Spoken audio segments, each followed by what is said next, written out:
بسم اللہ الرحمن الرحیم۔ آپ سب جانتے ہیں کہ سمندر کا پانی کھارا ہوتا ہے، لیکن یہی پانی جب بھاپ بن کر بادل میں تبدیل ہوتا ہے اور بارش کے ذریعے ہم تک کے آتا ہے تو یہ پانی اب کھارا نہیں ہوتا ہے، اب میٹھا بن جاتا ہے۔ محسوس ایسا ہوتا ہے کہ جب کوئی چیز بلندی کی طرف جاتی ہے تو اس کی کڑواہٹ اور اس کا کھارا پن دور ہو جاتا ہے اور وہ مٹھاس میں تبدیل ہو جاتا ہے۔ تو جان لیجئے،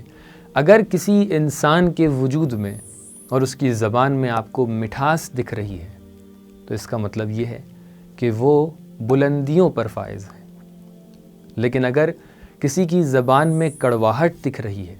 تو جان لیجئے کہ اسے ابھی بلندیوں کی طرف جانا چاہیے۔